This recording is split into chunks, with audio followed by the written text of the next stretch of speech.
स्वागत है बेटा आप सभी का एक बार फिर से टीएनआई के मंच पे।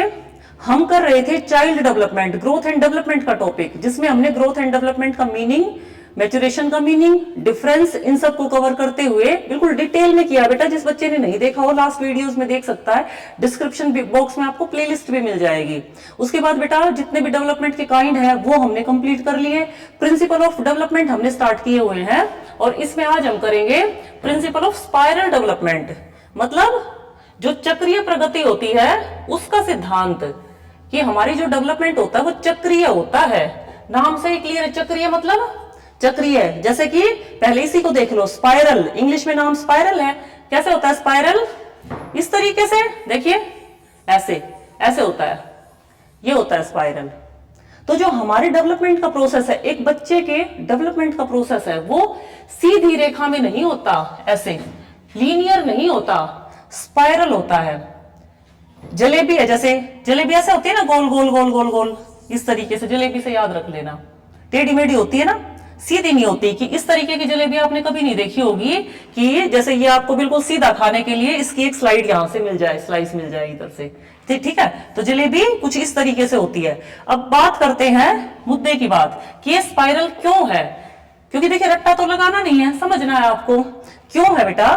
जैसे इसको एक एग्जांपल से समझते हैं, एग्जांपल देखते हैं इसका।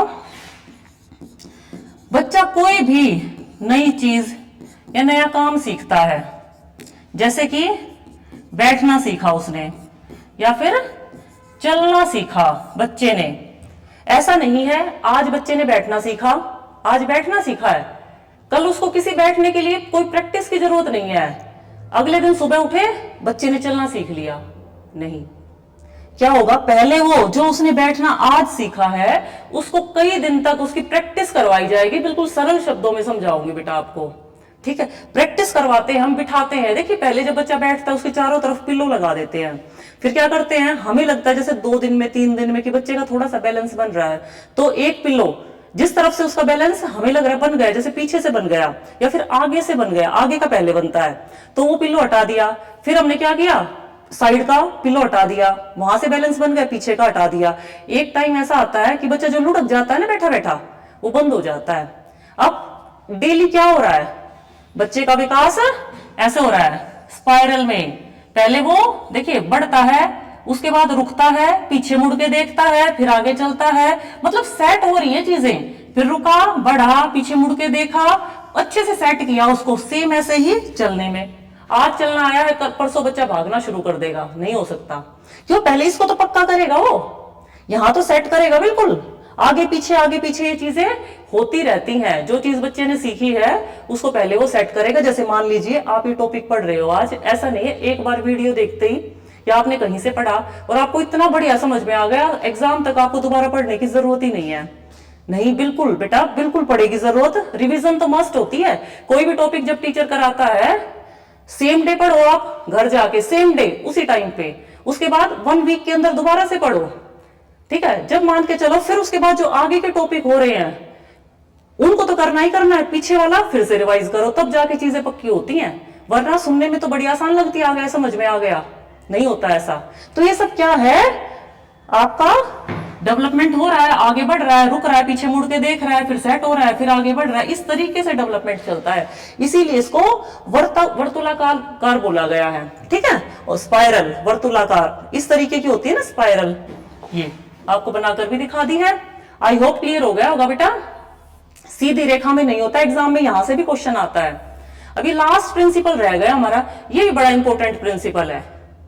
कौन सा इंपॉर्टेंट है ये भी, एग्जाम में यूं स्टेटमेंट आती है, क्या आती है, principle of integration of heredity and environment, मतलब आनुवांशिकता और पर्यावरण की अंतःक्रिया का सिद्धांत। किसी भी बच्चे की ग्रोथ होगी, डेवलपमेंट होगा, उसके लिए ये जो दोनों फैक्टर है, हेरिडिटी, हेरिडिटरी भी बोला जाता है इसको, और एनवायरमेंट, ये दोनों चीजें, मतलब पर्यावरण और आपका ये क्या होता है बेटा, अनुवांशिकता। इसको नेचर भी बोला जाता है एंड इसको नर्चर, मतलब ये तो होता है प्रकृति, ये होता है पोषण।